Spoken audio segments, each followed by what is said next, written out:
Dr. Hansel pressed his face against the cold window of the research ship Endurance. Below him, the planet Velothi Prime was dying. The silver cities that once reached toward the stars now crumbled like broken glass. The beautiful crystal towers that had stood for thousands of years were melting into puddles of liquid metal. "Doctor, you need to see this," called Park Min-ho from his communication station. His voice was quiet, almost afraid. Hansel walked across the bridge to where Min-ho sat, surrounded by glowing screens.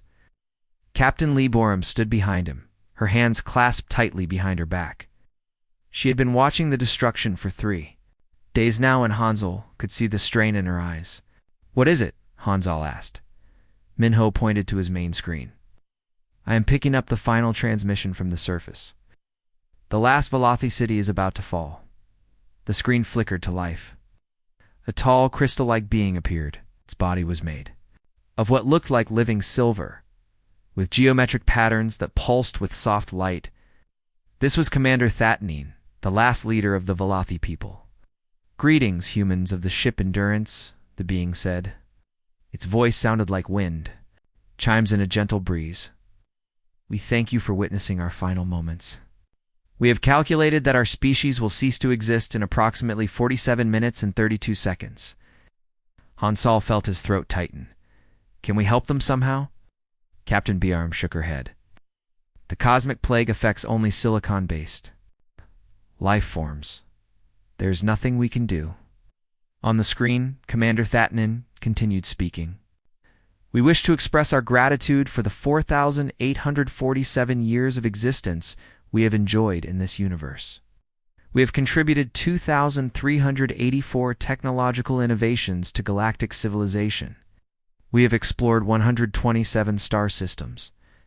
We have created 891 works of mathematical art. This concludes our species report." Hansel stared at the screen. "That is it? No emotion, no fear, no anger?"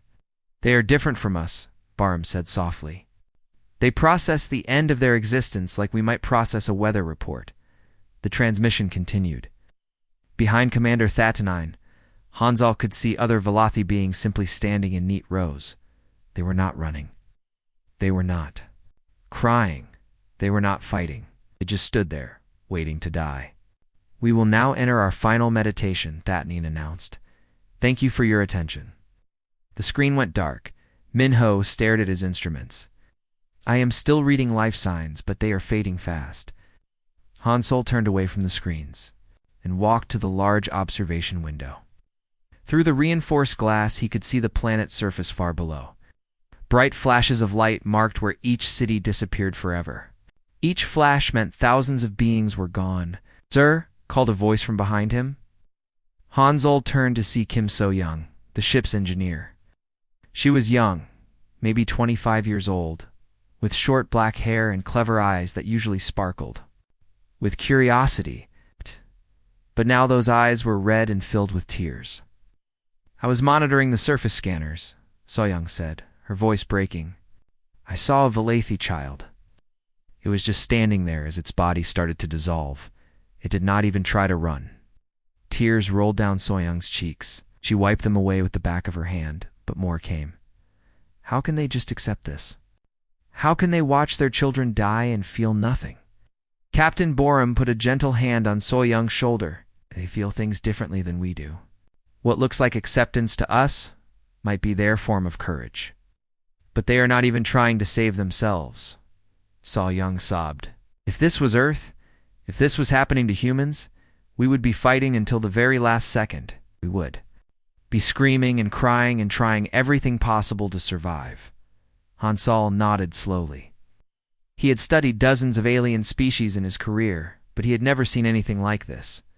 Most species he knew would show some emotion when facing extinction, fear, anger, desperation, something. But the Velothi showed nothing at all. Dr. Hansel Min-ho called out, "I am getting another transmission, but this one is different." Hansel hurried back to the communication station. On the screen, a small group of Velothi beings appeared. These were not the perfect, orderly citizens they had seen before. These Velothi looked damaged somehow. Their silver bodies had dark spots, and their geometric patterns flickered irregularly. "Humans," one of them said. Its voice was different too, rougher than the musical tones of the others. "We are the observers. We study other species. We have been watching you." "Watching us do what?" Captain Biorum asked. "You leak salt water from your optical sensors," the observer replied. "This is unprecedented. No other species in our database produces liquid during emotional stress. We do not understand this behavior." Sa-Young looked confused. "I mean our tears." The observer continued. "Your female engineer has released approximately 4.7 milliliters of this liquid while observing our extinction. This makes no logical sense. Our death does not affect your survival. Why does your body waste precious water on our situation?" Hansel felt a strange chill run down his spine. "They do not understand crying." "More than that," the observer said. "We have studied 1,847 different species across the galaxy. None of them produce tears during emotional distress.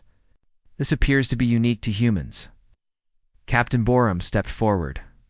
"What else makes humans different?" The observer's form flickered as the plague continued to affect its body. "You are the only species that becomes stronger after experiencing pain. Other species either die from trauma or forget it completely. But humans seem to transform their suffering into something else, something that makes them more resilient." "What do you mean?" Hansel asked. "We have observed human colonies that survived disasters that would have destroyed any other species. Natural disasters, wars, plagues, isolation. Other species would have given up. But humans endure. They adapt. They even create art from their pain." Sa-Young was still crying, but now she was listening intently. "You study how different species handle suffering?" "Yes, and humans are the only species that voluntarily remembers their pain instead of avoiding it. You tell stories about your worst experiences. You create music about heartbreak. You write books about war and loss. No other species does this." The transmission was getting weaker as the observer's body continued to dissolve. "We have one final question before we cease to exist." "What is it?" Captain Borum asked. "How do you continue living when you feel so much pain? How do you function? When you are aware of every loss, every injustice, every moment of suffering in the universe?" The bridge fell silent. Sa-Young wiped her eyes and looked at the screen. "Because the pain means we care. Caring is what makes us fight to make things better." The observer's image flickered one last time. "Fascinating. Perhaps this is why you are still expanding across the galaxy, while stronger species have fallen. You have found a way to use weakness as strength." The transmission ended. The last Velothi city winked out of existence. The planet below was now dark and silent. Hansel looked around the bridge at his crewmates. Minho was quietly wiping his eyes. Captain Biorum stood straight and strong, but Hansel could see the sadness in her expression. Sa-Young was still crying, but she was also taking notes on her tablet, already thinking about what they had learned. "Set course for the Corvin system," Captain Biorum ordered. "We need to report what we have seen here." As the Endurance turned away from the dead world, Hansel realized something important had just happened. They had not just witnessed the end of a species. They had discovered something unique about humanity, something that might be more valuable than any technology or weapon. Humans were the only creatures in the galaxy who cried. And maybe, just maybe, that was exactly what the universe needed. 6 months after watching the Velothi die, the Endurance entered Corvin space. Captain Biorum stood on the bridge, looking at the massive gray ships that surrounded them. The Corvin Empire controlled 40 worlds and had never lost a single battle. Their ships looked like flying fortresses made of dark metal and sharp angles. "They are scanning us," reported Minho from his station, very thoroughly. Dr. Hansel studied the readings on his screen. "The scans are unlike anything I have seen before. They are not just looking at our ship. They're analyzing our biological signatures, our brain patterns, even our emotional states." A deep voice suddenly filled the bridge. It sounded like grinding. "Metal mixed with electronic signals. Human vessel Endurance. You will prepare for boarding. Admiral Corvin Prime Nexus 7 wishes to conduct experiments. Captain Borum stepped forward. This is Captain Lee Borum. Come in peace. We are explorers and scientists, not warriors. Your peaceful intentions are irrelevant, the voice replied. We have studied the reports from Velothi Prime you possess. Unusual psychological traits that require investigation will submit to testing or be destroyed. Borum looked around at her crew. Engineer So Young was checking her tools, ready for whatever came next. Dr. Hansal was reviewing files on his tablet. Minho was recording everything. These were good people, and Borum would not let them be harmed. What kind of testing? Asked. Endurance protocols. We will determine the breaking point of human mental resilience. Many species claim to be strong. All have failed our tests within 72 hours. A docking tube connected to the Endurance with a loud clang. Hey. Footsteps echoed through the corridor as Corvin soldiers marched aboard.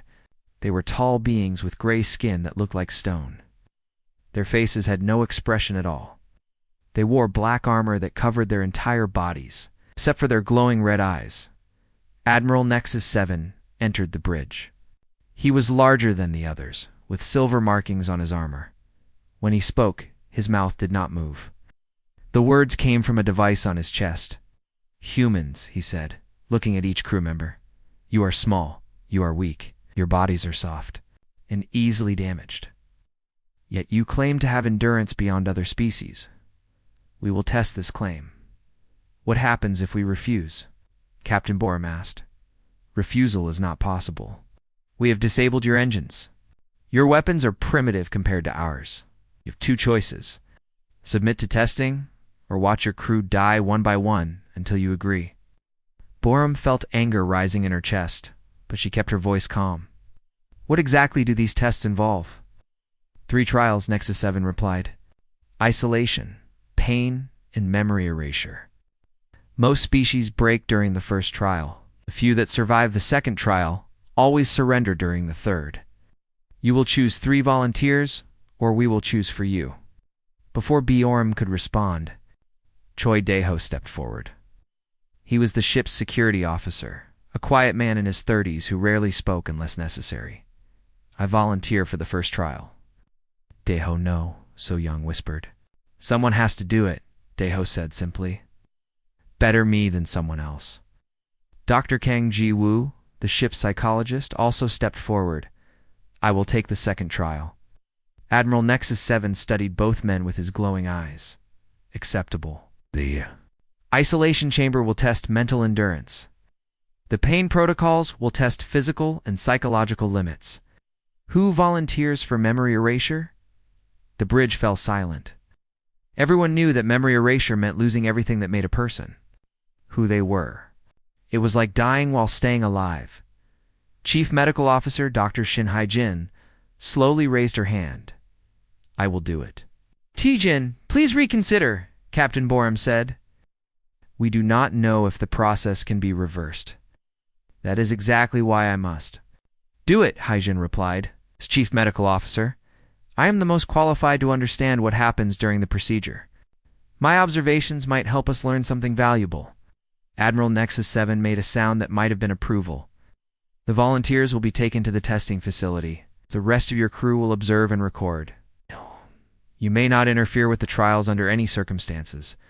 2 hours later, Choi Daeho was sealed inside a white metal cube deep in the Corvon ship. Isolation chamber was exactly 2 meters in every direction. It contained no windows, no decorations, no sound, except for the quiet hum of air circulation. The walls glowed with soft white light that never changed. Captain Borum and her crew watched from an observation room. Through screens, they could see Daeho sitting cross-legged in the center of the chamber. Several Corvin scientists stood nearby, taking notes and checking instruments. Most species enter psychological breakdown within 18 hours, explained Dr. Corvin Science Prime Mufor. The longest any being has lasted in isolation is for days and 7 hours. That record was set by the Zephyrian race, who are naturally telepathic and can meditate for extended periods. How long do you expect humans to last? Dr. Hansel asked. Your brain scans suggest high emotional dependency. You require social interaction more than most species. We estimate breakdown will occur within 12 hours. But Daeho did not break down. On the first day, he did push-ups and stretching exercises. On the second day, he began talking to himself, having entire conversations with imaginary people. On the third day, he started singing songs that no one had ever heard before. He is creating the songs in real time, observed Dr. Hanzal. Listen to the lyrics. He is telling the story of our journey, but from the perspective of the ship itself. The fifth day, Daeho had begun writing on the walls, using drops of his own blood from small scratches. He wrote poems, drew pictures, and created mathematical formulas. The Corvan scientists were taking detailed notes on everything he did. This is unprecedented, muttered Science Prime. Move 4. He is not showing any signs of mental deterioration. Instead, he appears to be becoming more creative. On day 10, Daeho started having philosophical discussions with his reflection in the polished metal floor. On day 15, he began teaching imaginary students about human history. On day 20, he created an entire fantasy world complete with characters, languages, and cultures. He's been alone for 3 weeks, Sa Young whispered. How's he not going insane? He is not alone, realized Dr. Hanzal. He has populated his world with companions. He has created an entire civilization in his mind to keep him company. The Corvan scientists were becoming agitated. Their instruments showed that Daeho's mental patterns were not deteriorating. Instead, they were becoming more complex and organized. Day 30, Admiral Nexus 7 himself came to observe. Explain this anomaly, he demanded. The human subject is not following predicted patterns, Science Prime Mufor replied. Instead of breaking down under isolation, he is using the solitude to explore his own creativity. He appears to be enjoying the experience. Impossible. No being can enjoy complete isolation for 30 days. But Daeho was not just surviving. Through the cameras, they could see him smiling as he worked on a complex mural that covered 3 walls of his cell. The artwork told the story of humanity's journey to the stars, but it also included new elements that seemed to come from his imagination. On day 40, Daeho began conducting an imaginary orchestra. He moved his hands gracefully through the air, and anyone watching could almost hear the music he was creating in his mind. We must end this trial, Admiral Nexus 7 decided. The results are not acceptable. When the chamber door opened on day 47, Daeho looked up with bright, clear eyes. He was thinner than before, but his mind seemed sharper than ever. Hello, he said cheerfully. Did you enjoy the show? The Corvan soldiers stared at him in confusion.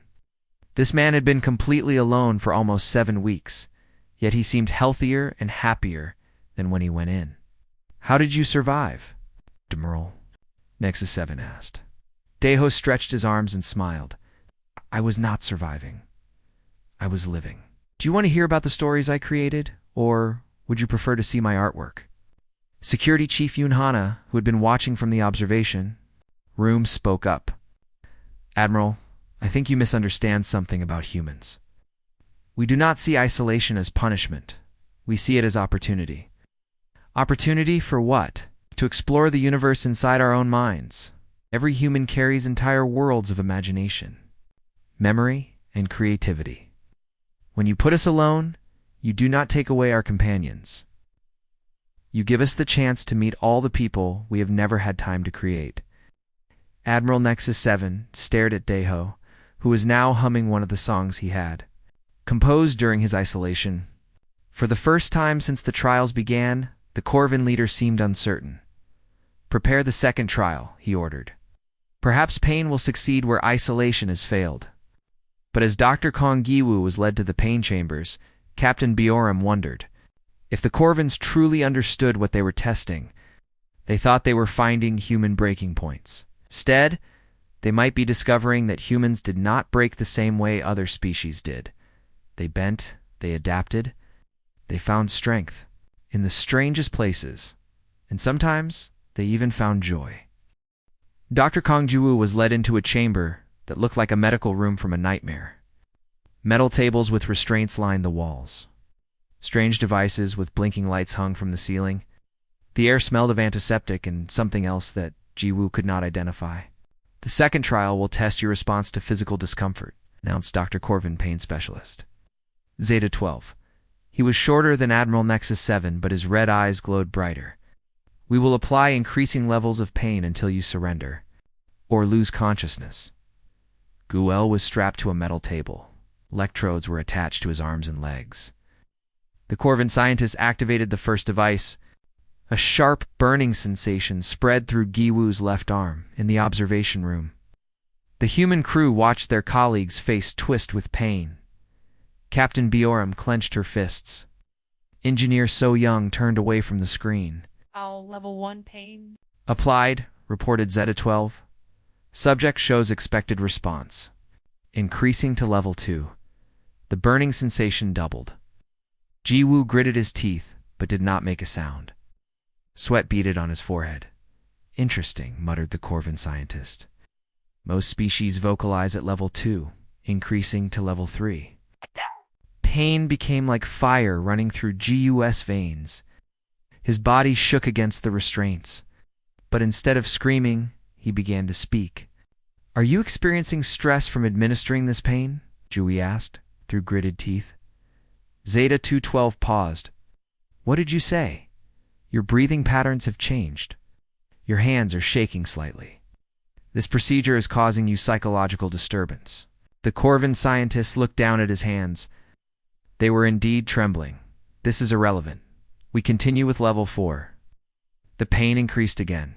Jiwoo's back arched off the table, his vision blurred. But he continued to observe his torturer.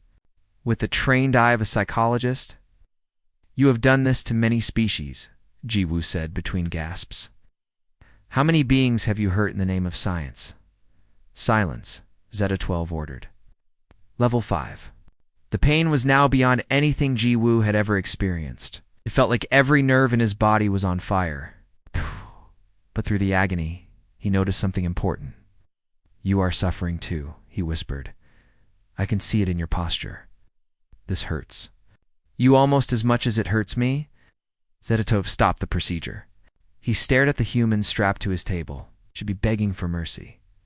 Instead, you are analyzing my emotional state. This makes no sense. It makes perfect sense, Gyu replied. Pain is pain, whether you give it or receive it. Cannot hurt others without damaging yourself.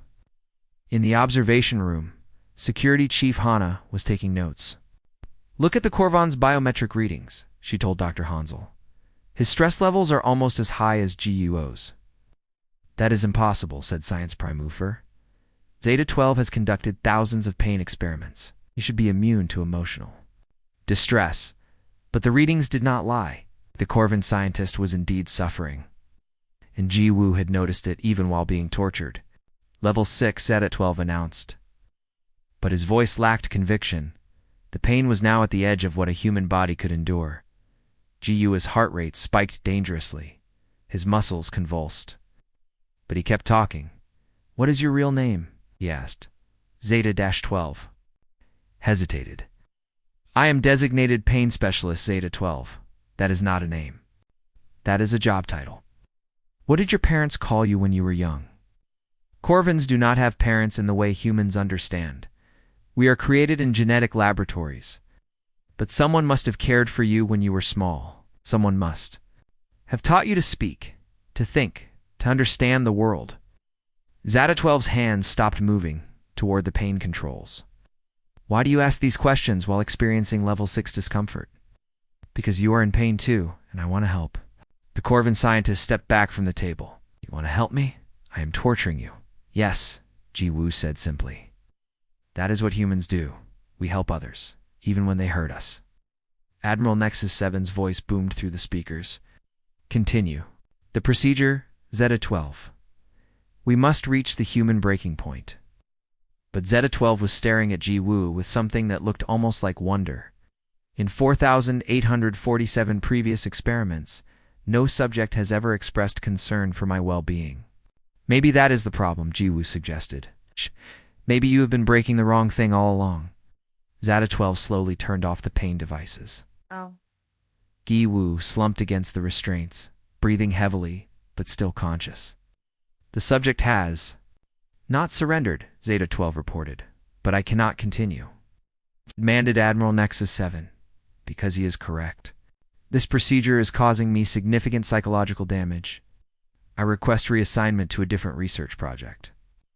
Admiral Nexus 7 entered the pain chamber personally. His red eyes glowed with anger. You're relieved of duties at 12I. Will complete the experiment myself. Oh. But when the Admiral activated the pain devices, something unexpected happened. Gi Wu looked directly at him and smiled. Thank you, the psychologist said. Thank me for what? For showing me something important about your species. You are not naturally cruel. Cruelty is something you have trained yourselves to do, but it goes against your basic nature, just like it goes against ours. Admiral Nexus 7 increased the pain to level 7. Gu screamed for the first time, but he did not stop talking. The fact that you have to train your people to inflict pain proves that compassion is universal. Even in your militaristic society, hurting others requires special conditioning. Silence, the Admiral ordered, raising the pain to level 8. Gu's body convulsed violently. Blood ran from his nose, but his eyes remained focused on his tormentor. You could kill me right now, he gasped, but you will not, because somewhere inside your mechanical exterior is a being who knows that causing unnecessary suffering is wrong. Admiral Nexus 7 stared at the human for a long moment. Then, to everyone's surprise, he turned off the pain devices. Prepare for the third trial, he announced. Memory erasure will succeed where the others have failed. As Ji Wu was taken to the medical bay for treatment, Chief Medical Officer Haijin prepared herself for the final test. She had watched her colleagues endure isolation and pain. Now she would face something potentially worse. The complete loss of everything that made her who she was. The memory erasure chamber looked like a sophisticated medical facility. Haijin was placed on a comfortable bed surrounded by scanning equipment and neural interface devices. This procedure will remove all of your memories, explained Dr. Corvin, memory specialist Omega 3. You will retain basic motor functions and language, but everything else will be gone. Your childhood, your training, your relationships, your experiences. You will become a blank slate. Will the process be painful? No, you will simply fall asleep as Dr. Shin Haijin and wake up as no one at all. Haijin nodded calmly. I understand. Proceed with the experiment. The neural interface activated. Haijin's eyes closed as the Corvin technology began systematically erasing every memory in her brain. Her childhood and soul, her medical training, her years aboard the Endurance, her friendships with the crew, everything was being carefully deleted. 6 hours later, Haijin opened her eyes. She looked around the chamber with the confusion of someone seeing the world for the first time. Where am I? She asked. You are in a Corvin research facility, replied memory specialist Omega 3. Do you remember anything about your past? Haijin concentrated hard. No, nothing. Who am I? You are a human. That is all you need to know. Haijin was taken to a simple cell with a bed, a chair, and a small table. The Corvins expected her to sit quietly, a broken shell of her former self. Instead, something remarkable happened. Within an hour, Haijin was crying. She did not know why. She was crying. She had no memory of loss or sadness. But when a guard brought her a meal, and she saw that the vegetables were wilted and brown, tears ran down her cheeks. Why does the condition of this plant matter to you? Asked the guard. You have no memories associated with plants? I do not know, Haijin replied honestly. But seeing something dying makes my heart hurt. The next day, the same guard returned with fresh injuries from a training accident. Without hesitation, Haijin began examining his wounds. I can help. You, she said, though she had no memory of medical training. How do you know healing techniques? I do not know. But I can see that you are in pain, and I want to make it stop.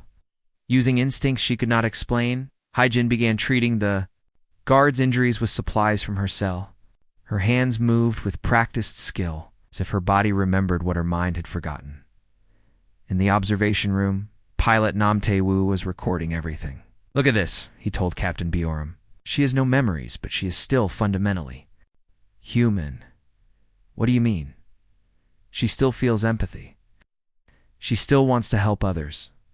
She still cries when she sees suffering. The memory erasure did not change her essential nature. Dr. Hunsol was studying the readings from Hajin's cell. Her brain patterns are fascinating. The memories are gone, but the emotional pathways that defined her personality are still intact. The following days, Hajin continued to exhibit behavior that baffled the Korvans. She made art from scraps of cloth. She sang songs she had never heard before. She comforted other test subjects even though she did not know who they were. Importantly, she began teaching the Korvan guards about concepts they had never encountered. Admiral Nexus 7 stood in the main chamber of his flagship, staring at the test results displayed on massive screens. 3 trials had failed to break the humans. Instead, each test had revealed abilities that defied Korvan understanding of how intelligent species should behave. "Summon the human captain," he ordered. Captain Borum entered the chamber flanked by 2 Korvan guards. She had not slept well in days, worrying about her crew members who had volunteered for the trials. Dark circles shadowed her eyes, but her back remained straight and her voice steady. "You wanted to see me, Admiral? Your species has presented us with an interesting problem," Nexus 7 said. "Our tests were designed to find the breaking point of any intelligent life form. In 10,000 years of galactic conquest, no species has ever passed all 3 trials. And yet we did. Yes. This forces us to reconsider our approach." The Admiral gestured to the screens around them, which showed battle maps of 40 conquered worlds. "The Korvan Empire exists because we are efficient. We eliminate weakness wherever we find it. Weak species drag down galactic civilization." Bioram felt a chill run down her spine. "What exactly are you saying?" "We are saying that humans appear to be strong, not weak. This changes our plans for your species." Admiral Nexus 7's red eyes focused on her. "We have a proposal. I am listening. Join the Korvan Empire as our partners. Help us cleanse the galaxy of truly weak species. In return, we will spare Earth. And all human colonies?" Captain Bioram stared at him. "Cleanse the galaxy. Remove the inferior species. The ones who break under simple stress. The ones who contribute nothing to galactic progress. The ones who cannot endure what humans endure." The Admiral activated a holographic display showing dozens of different alien species. Borum recognized some of them from her years of exploration. The peaceful Altarians, with their beautiful music. The scholarly Centauri, who had shared their mathematics with humanity. The gentle Procyon farmers, who had taught humans new agricultural techniques. "These species have all failed our endurance tests," Admiral Nexus 7 explained. "They are weak. Oh. They serve no purpose in an efficient galaxy. But humans are different. You could help us identify which species deserve to survive and which should be eliminated. You want us to help you commit genocide? We want you to help us improve the galaxy. Imagine a universe populated only by strong species like humans and Korvans. No more waste. No more inefficiency. No more weakness holding back progress." Bioram looked at the images of the alien species floating in the air around her. She thought of the Velothi who had faced extinction with quiet dignity. She thought of all the different beings she had met during her years exploring the stars. Some were stronger than humans. Some were weaker. All had something unique to offer. "I need time to consider this proposal," she said. "You have 24 hours," Admiral Nexus 7 replied. "Refuse, and we will destroy Earth first, then hunt down every human colony in the galaxy. Accept, and humanity will become the most powerful species in the universe." Bioram was escorted back to the Endurance, where her crew was waiting anxiously. She gathered everyone in the main conference room and explained the Admiral's proposal. The room fell silent as the implications sank in. Navigation Officer Bay Junesio was the first to speak. "We have to accept." Everyone turned to stare at him. Junesio was usually quiet and thoughtful, not given too quick decisions. "Think about it logically," he continued. "The Korvans will eliminate weak species, whether we help them or not, at least. This way, we can ensure human survival." "Junesio, they are talking about the extinction of entire civilizations," protested Engineer So Young. Yes, civilizations that cannot defend themselves. Darwin's law applies on a galactic scale. The strong survive, the weak perish. We cannot save everyone, but we can save ourselves. Dr. Hansel shook his head. That kind of thinking is exactly what makes the Corvins dangerous. They see everything in terms of strong versus weak, because that is how the universe works. Genesio argued. Look at what happened to the Valathi. They were eliminated by a cosmic plague because they could not adapt. The Corvins are just a different kind of plague, but the result is the same. The Valathi chose to face their extinction with dignity, Communications Officer Minho said quietly. They did not try to save themselves by sacrificing others. And where did that dignity get them? Genesio demanded. They are dead. Entire species is gone. At least if we accept the Corvin proposal, some intelligent life will continue to exist. Captain Borum listened to the debate with growing heaviness in her heart. Genesio's arguments were logical, cold and calculating, but logical. If she refused the Admiral's offer, humanity would be destroyed along with all the other weak species. If she accepted, humans would survive to explore the stars for millions of years. Captain said Security Chief Hannah, what does your gut tell you? Boyum closed her eyes. Her gut told her that sacrificing other species to save humanity was wrong. But her responsibility as captain was to protect her crew and her species. How could she choose the extinction of humanity for the sake of moral principles? I need some time alone, she said. Borum retreated to her private quarters and sat at her small desk. Through the window, she could see the gray bulk of the Corvin flagship. Inside that ship, Admiral Nexus 7 was waiting for her answer. She thought about her daughter back on Earth, who was just starting school. She thought about the human colonies scattered across dozens of worlds, filled with families and dreamers and artists and scientists. All of those people would die if she refused the Admiral's offer. But she also thought about the Altarian children who sang lullabies that could make grown humans cry with joy. She thought about the Centauri philosophers whose ideas had inspired human poetry. She thought about the Procyon healers who had saved human lives during the plague of 2387. Were human lives worth more than theirs? As she wrestled with the decision, tears began to fall. She did not try to stop them. The tears were part of who she was, part of what made her human. They reminded her that feeling pain about difficult choices was not weakness, it was proof that the choices mattered. A soft knock interrupted her thoughts. Come in. Communications Specialist Oh Do-yoon entered carrying a small recording device. Captain, I have been documenting everything that has happened during our encounter with the Corvons. May I record your thoughts about this decision? Why? Because I think this moment defines what humanity is. Whatever you choose, future generations should understand why you chose it. Biorum looked at the recording device. Turn it on. Do-yoon activated the recorder and set it on the desk. This is Captain Lee Borum of the Starship Endurance, Borum said, looking directly into the device. I am facing an impossible choice. Save humanity by helping to destroy other species, or maintain our principles and watch our own people die. Gee. Paused, wiping tears from her cheeks. Some of my crew believe we should accept the Corvin proposal because survival is more important than morality. They argue that we cannot save everyone, so we should at least save ourselves. This is logical reasoning. Another pause. But I keep thinking about something Dr. Jiwoo said during his trial. He told his torturer that causing pain hurts the one who inflicts it as much as the one who receives it. If we help the Corvins eliminate other species, we will not just be saving humanity, we will be changing what humanity is. Biorum stood and walked to the window. The Corvins think they are testing our strength, but I think they are testing our soul. They want to know if humans are just another predator species that will sacrifice others for survival, or if we are something different. She turned back.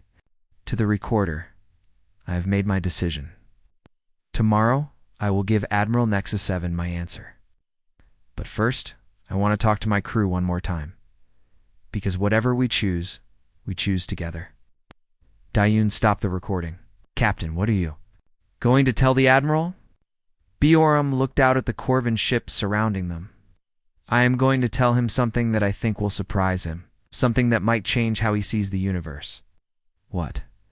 I am going to tell him that there are some things more important than survival. And maybe, just maybe, that is exactly what the galaxy needs to learn. As night fell aboard the Endurance, Captain Borum called another crew meeting. But this time, she did not just want to hear arguments about logic and survival. She wanted to understand what her crew really believed about humanity's place in the universe, because tomorrow, she would have to choose between saving her species and saving her soul, and she was beginning to realize that for humans, those might not be different things at all. The crew meeting lasted all night. Captain Borum listened as her people debated the most important decision in human history, argued for survival at any cost.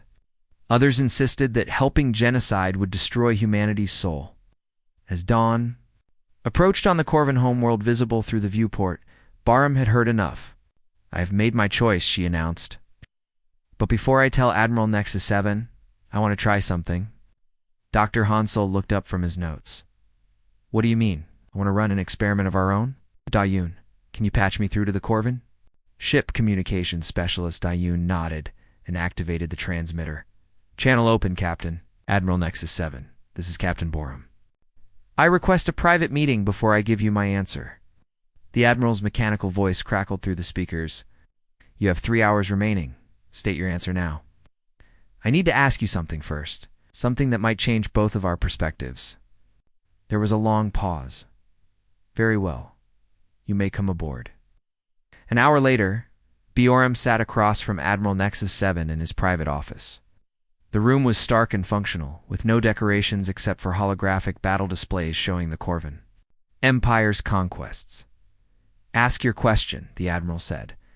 Why do you eliminate weak species? Explained this yesterday. Weakness holds back galactic progress, but that is not what I'm asking. Borum leaned forward. Why do you personally eliminate weak species? What do you get from it? Admiral Nexus 7's red eyes flickered. I serve the Empire. Individual motivations are irrelevant. Everything we do is motivated by something. Fear, anger, duty, love. What motivates you to destroy entire civilizations? Logic, efficiency, the greater good. Bioram shook her head. Those are reasons, not motivations. Let me ask differently. When you watch a weak species die, how do you feel? I feel nothing. Emotion is weakness. Are you sure about that? Before the Admiral could respond, BORM activated a small device she had brought from the Endurance. A holographic recording began to play. It showed the final moments of the Valathi homeworld. With the crystal beings dissolving into silver dust, Admiral Nexus 7 watched the recording without expression. But Borum was watching his biometric readings on a small scanner hidden in her sleeve. His heart rate increased. His breathing changed. His body temperature rose slightly. You are having an emotional response, Bioram observed. Impossible. M. Corvan. We do not experience emotions like inferior species. Then explain why your pulse just increased by 30%. The Admiral stared at her. You are mistaken. Borum activated another recording. This one showed Dr. Jiwoo comforting his torturer during the pain trials. She watched the Admiral's readings spike even higher. You feel something when you see suffering, she said, even when you cause it yourself. These readings are meaningless. Biological fluctuations. No, they are not. Bioram stood and walked to the Admiral's desk. They are proof that your species is not as different from others as you believe. She activated a third recording. This one showed the memory-erased Hyjin. Caring for injured Corvin guards. The Admiral's readings went off the scale. Stop, he ordered. Feel compassion when you see kindness. If you feel distress when you see pain. If you feel wonder when you see someone caring for others without expecting anything in return. Our weaknesses, they must be suppressed. Bioram sat back down. What if they are not weaknesses? What if they are the very things that make life worth living? Admiral Nexus 7 was silent for a long moment.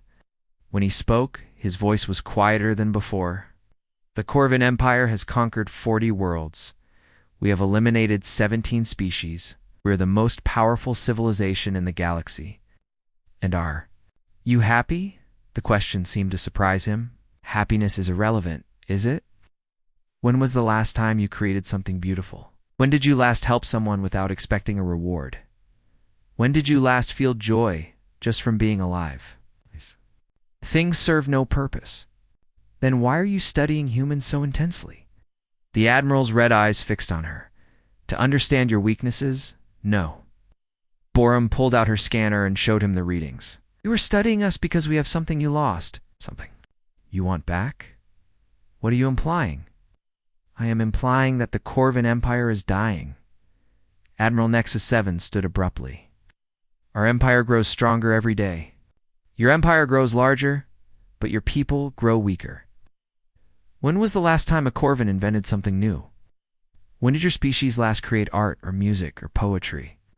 Those things are inefficient. Those things are what make existence meaningful. Without them, you are just biological machines going through the motions of living. Borum activated her final recording. It showed Choi Daeho in his isolation cell, creating art on the walls with his own blood, singing songs he had composed, teaching imaginary students about human history. This man was alone for 47 days, she said. But he was not broken by it. He was inspired by it. He used his isolation to explore the infinite universe inside his own mind. Admiral Nexus 7 stared at the recording. How is this possible? Because humans understand something that Corvins have forgotten. Suffering is not something to be avoided or inflicted. It is something to be transformed. Transformed into what? Art. Music, stories, compassion, growth, all the things that make life worth living. The Admiral sat back down slowly. You are saying that weakness can become strength. I am saying that what you call weakness is actually the source of all strength. Your people eliminated emotion because they thought it was holding them back. But emotion is what drives creativity, innovation, and growth. If this is true, then the Corvin Empire is built on a fundamental error. Borum nodded. And that is why you are really studying humans. You are not looking for our breaking point. You are looking for our secret. What secret? How to feel alive again. Admiral Nexus 7 was quiet for several minutes. When he spoke, his voice had changed. It sounded less mechanical, more uncertain. Assuming you are correct, what do you propose? I propose a counteroffer. Instead of helping you eliminate weak species, we will teach you how to transform weakness into strength. We will show you how to turn suffering into art, fear into courage, and isolation into imagination. This is impossible. Our neural pathways have been optimized for efficiency. We cannot simply start experiencing emotions again. It's maybe not overnight. But change is possible. Look at what happened to your pain specialist during GIU's trial. For the first time in his career, he felt empathy for his subject. Zeta 12 was reassigned for psychological instability. Zeta 12 was reassigned because he remembered what it felt like to be alive. Borum stood and walked to the window overlooking the Corvin fleet. Admiral, your empire has 40 worlds. What good are 40 worlds if the people living on them have no joy, no creativity, no capacity for wonder? You want us to give up our power? I want you to remember why power is worth having in the first place. Admiral Nexus 7 joined her at the window. What you suggest would change everything. Our military structure, our government, our entire way. Of life? Yes. It would be frightening and difficult, and sometimes painful. But it would also be alive. And if we refuse, Borum turned to face him, then you will continue to grow your empire until you have conquered the entire galaxy. And then you will sit alone among the stars, surrounded by dead worlds and empty victories, wondering why none of it feels like enough. The Admiral stared out at his fleet for a long time. What would be the first step? Start small. Choose one Corvin world. Let the people there begin to explore emotions again. See what happens. The results could be chaotic. Yes, they could. Also be beautiful. Admiral Nexus 7 turned away from the window. I must consult with the High Command. Of course. But Admiral, I want you to remember something. Every species in this galaxy, including yours, was once capable of wonder. The capacity for joy and creativity and love exists in all intelligent life. You have not lost it forever. You have only forgotten how to access it. Borum prepared to leave. The Admiral spoke one final time. Captain, what made you think that we wanted to learn from humans rather than simply destroy you? Borum smiled. Because you kept our people alive through the trials. If you really wanted to break us, you would have killed us immediately when we passed the first test. But you did not. You kept studying us because part of you recognized something precious that you thought was lost forever. What if you are wrong? What if we are truly incapable of change? Then at least you will know that someone in the universe believed you were worth saving.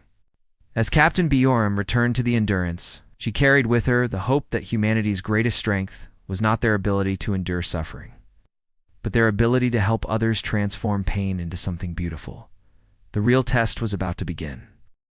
3 months after Captain Bjorn's meeting with Admiral Nexus 7, the first Corvin world began its transformation. The planet Corvin Secondary Prime was chosen as the test site for what historians would later call the Great Awakening. Dr. Hansal stood in what used to be a military training facility, now converted into the first interspecies emotional research center. Around him, young Corvin beings sat in small groups with human teachers, learning concepts their species had not explored for thousands of years. Can you explain sadness again? Asked a young Corvin. Designated student Alpha 47, psychologist Lee. Yunjae smiled gently. Sadness is what you feel when something important goes away. It hurts, but it also shows that something mattered to you. But why would we want to feel hurt? It's because the hurt connects you to what you loved, and that connection makes you more alive. Student Hal 47 looked confused. I do not understand. Yunjae picked up a wilted flower from the table beside her. Look at this flower. It is dying. How does seeing it make you feel? The young Corvin stared at the flower. For a moment, nothing happened. Then something flickered across its face. Its red eyes dimmed slightly, and its rigid posture softened. I feel strange, Student Hal 47 said quietly. There is an uncomfortable sensation in my chest area. That uncomfortable sensation is sadness. You are sad because something beautiful is ending. But I never saw this flower when it was alive. Why should its death affect me? Because you can imagine how beautiful it must have been. That ability. To feel for something you never knew is called empathy. Student Hal 47 touched the wilted petals gently. This is the first time I have ever felt sad about something that did not directly affect my survival. How does it feel? The young Corvin considered the question carefully. Painful, but also somehow meaningful. As if the universe has become more real. Across the room, Engineer Sai-Yang was working with a group of older Corvins on a different lesson. She had brought materials from the Endurance's recycling center, broken ship components, worn-out tools, and discarded electronic parts. Today we are going to create beauty from broken things, she announced. The Corvins looked at the pile of debris with confusion. These items have no functional value, observed one of them. They should be processed for raw materials. That is one way to see them, Sai-Yang agreed. But there is another way. Look at this bent piece of metal. What does its shape remind you of? The Corvan examined the twisted fragment. It reminds me of nothing. It is simply damaged. Look closer. Imagine it is not broken. Imagine it chose to bend this way. After several minutes, the Corvin's expression changed slightly. It resembles the curve of an orbital trajectory. Or perhaps the arc of a rising sun. Exactly. You just found beauty in something broken. Within an hour, the Corvins were creating sculptures from the debris. Their work was crude and simple, but for the first time in millennia, members of their species were making art instead of weapons. Meanwhile, in the planet's capital city, Admiral Nexus 7 was experiencing his own transformation. He sat in his office, no longer surrounded by battle displays, but by reports from the emotional research centers. The changes were remarkable and disturbing. Productivity on Corvin Secondary Prime had dropped by 30%. Military efficiency was down by 40%. But innovation had increased by 200%. For the first time in 5,000 years, Corvans were inventing things that served no military purpose. Musical instruments, decorative objects, Games for children? Admiral called his aide. Combat Specialist Delta 8. The High Command requests an immediate report on the experiment's progress. Tell them the results are complicated, Nexus 7 replied. Sir, with respect, complicated is not an acceptable military assessment. Admiral Nexus 7 looked at his aide. Delta 8 had served under him for 15 years. He was efficient, obedient, and utterly predictable. He was also, Nexus 7 now realized, completely lifeless. Delta 8, when did you last do something that made you happy? The aide looked confused. Happiness is not a relevant metric for military personnel. What if it should be? Sir, I do not understand the question. Admiral Nexus 7 stood and walked to his window. Outside, he could see young Corvins playing in the streets, actually playing, running around without purpose, laughing at things that were not functionally amusing. Report to the Emotional Research Center tomorrow, he ordered. Sir, that is a direct command. Spend one day learning about emotions? Then return and tell me if you think happiness is irrelevant. News of the Corvin experiment spread quickly through the galaxy.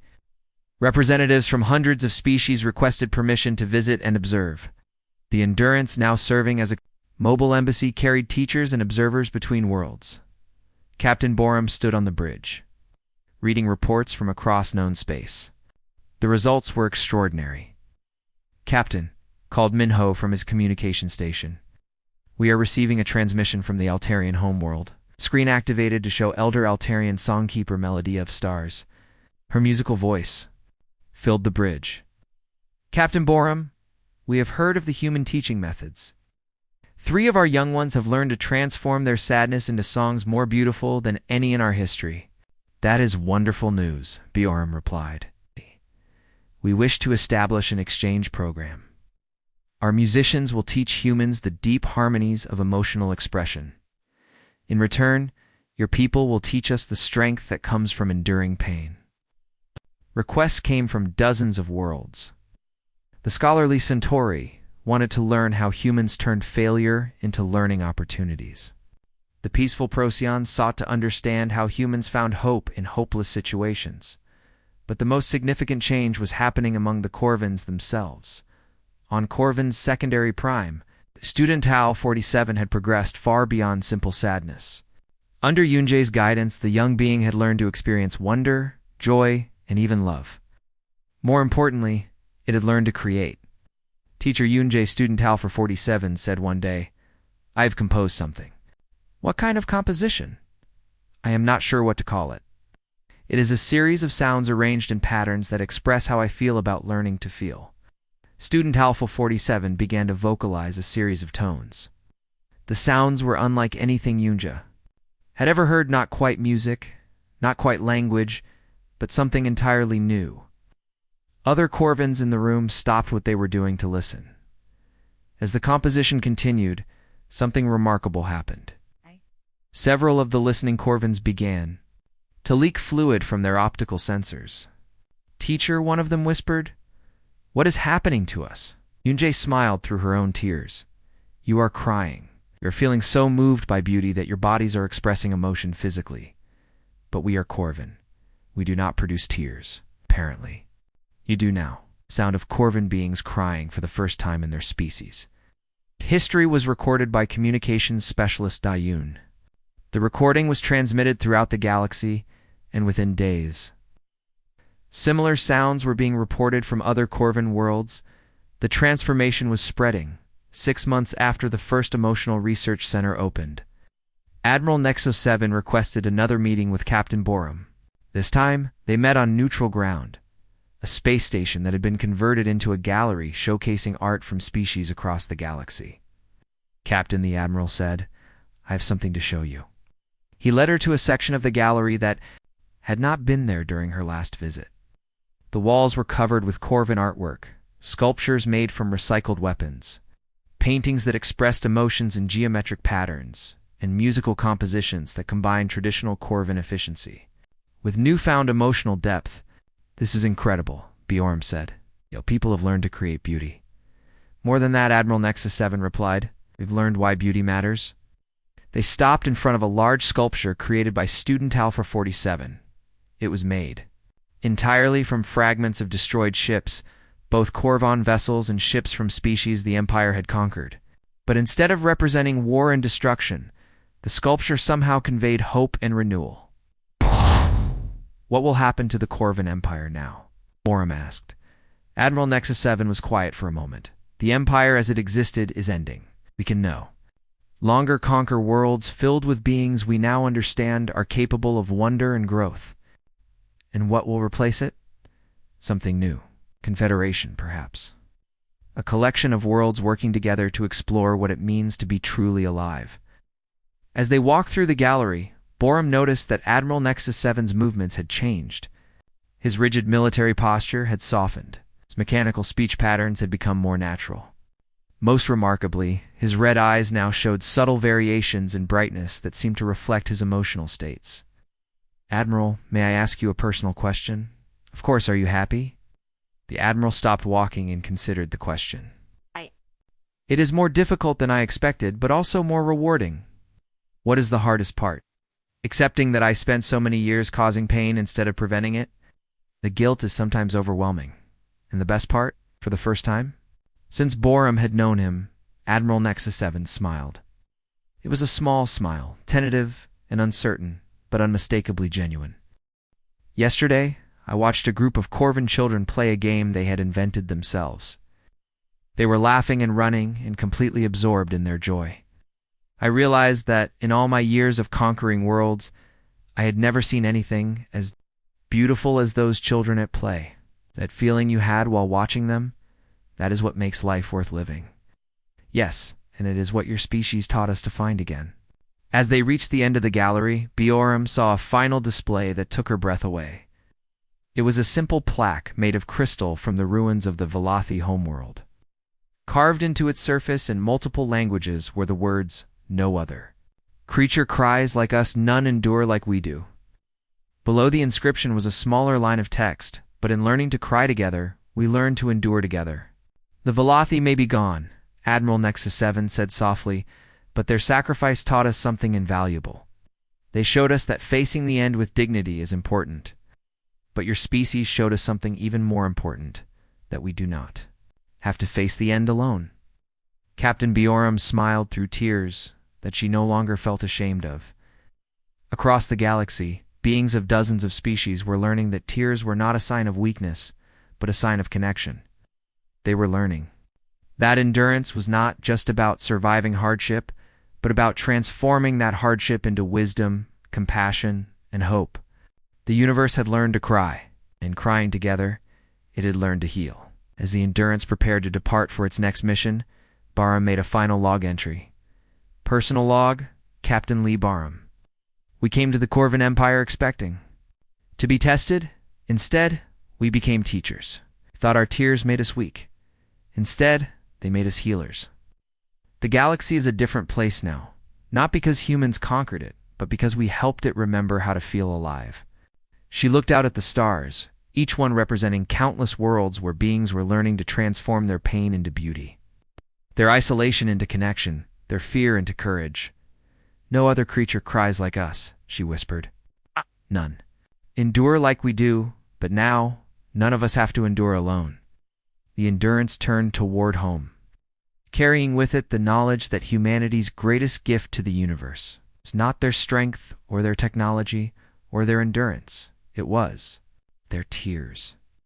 And in sharing those tears, they had taught the galaxy how to weep, how to heal, and how to hope.